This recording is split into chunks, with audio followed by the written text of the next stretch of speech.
बाहरी सुधार से कुछ नहीं होना, आंतरिक सुधार चाहिए।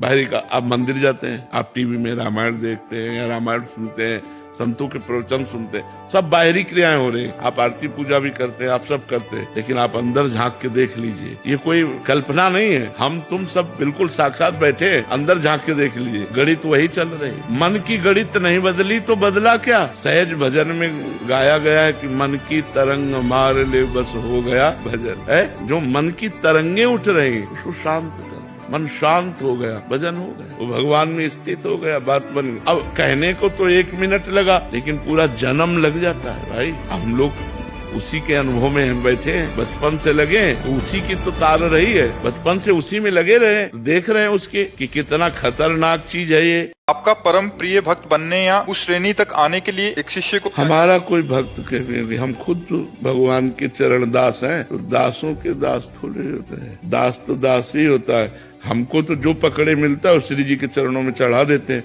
तो हम श्री जी के चरणों तक पहुंचाने वाले पोस्टमैन हैं। श्री जी की बात आप तक, आपकी बात श्री जी तक। हम तो खुद दास बनना चाहते हैं, हम दास किसे बनाएंगे। हाँ, दास तो स्वामिनी जी के, प्रियालाल के दास, समझ रहे ना। पाखंडी लोग लोगों को परेशान किए हैं। कार से उतरे, दरवाजा खटखटाए, संत वेश में, हम यज्ञ करने जा रहे हैं, हमको इतने 1000 रुपया दो, नहीं दोगे तो तुम्हारा लड़का, और वो घबरा गया।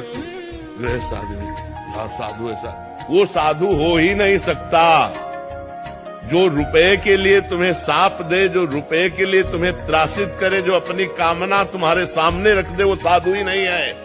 पक्की बात समझो, साधु तुम्हारे हित के लिए। गोस्वामी जी कहते साधु ते होए न कारज हानि। हमारा नाम प्रेमानंद है, लेकिन ये नहीं जान सकते कि मैं कौन हूँ। मैं कौन हूँ तुम मुझे जान गए क्या? मुझे जान जाओगे तो कुछ जानने बाकी नहीं रहेगा भाई। अगर हमें तुम जान गए तो कुछ जानना बाकी नहीं रहेगा।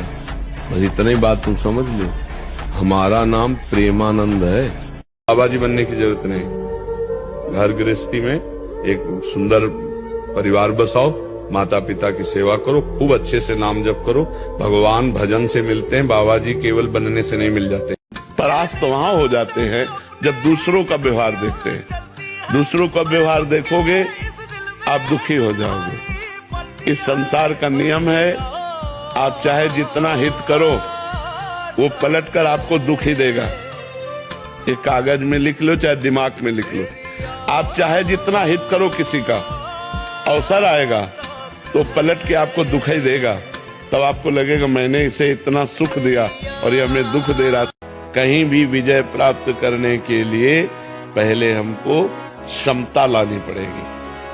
4 प्रशंसा कर रहे हैं तो खुशी नहीं, और 4 निंदा कर रहे हैं तो हमको दुख नहीं। सुख दुख में, लाभ हानि में, जय पराजय में समान भाव। अगर हम भगवान से न जुड़े हो तो हम भी तुम्हारी तरह डिप्रेशन में पहुंचकर मनाए कि मौत हो जाए। ऐसा कष्ट होता है, एक एक कष्ट गिना है, सैकड़ों कष्ट है, फिर भी हम तुम्हारे सामने सिंह की तरह दहाड़ रहे हैं। कोई नाटक थोड़ी कर रहे हैं। अगर पेट में दर्द होगा ना तो बोले नहीं पाओगे, और यहाँ पूरे रोम रोम में दर्द है। मृत्यु का भय नहीं, कोई आकांक्षा नहीं है, दर्द से लड़ने के लिए हर समय तैयार है। किसके बल से? भगवान के बल। यदि भगवान का बल आप लोग नहीं स्वीकार करेंगे तो संसार का बल रौंद देगा आपको। काम क्रोध लोभ मोह मद मत्सर नष्ट कर देंगे। इसलिए नाम जप करो, गंदे आचरण छोड़ो, गंदा भोजन छोड़ो, तो तुम्हारी बुद्धि शुद्ध हो जाए। शुद्ध बुद्धि में ज्ञान का प्रादुर्भाव होता है। 4-6 अंधे थे, एक हाथी खड़ा था। बोले क्या है?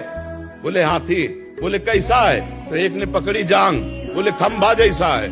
एक ने पकड़े कान, बोले सूप जैसा है। ऐसे ही एक ने बोले दीवार जैसी है, छत जैसी है। सब अपने अपने अनुभव किए, अब लड़ रहे हैं। बोले हाथी जो है सूप जैसा, बोले नहीं हाथी खंबे जैसा। तो नेत्र वाले ने कहा तुम लोग लड़ो मत, कोई झूठ नहीं बोल रहे, तुम सब हाथी के अंगों का वर्णन कर रहे हो। संपूर्ण हाथी तो मैं देख रहा हूं कि तुम झगड़ा मत करो, वो पूरा वही है, जो तुम बोलो वही है। तो जब हमें एक पक्ष का ज्ञान होता है तो हम दूसरे पक्ष की निंदा करते हैं, और जब हमें संपूर्ण ज्ञान हो जाता है तो कोई बचता ही नहीं जो मेरा आराध्य देव ना हो। चाहे निराकार बोलो, चाहे साकार बोलो, चाहे जो बोलो, वो एक ही परमात्मा है और वो सर्वत्र है।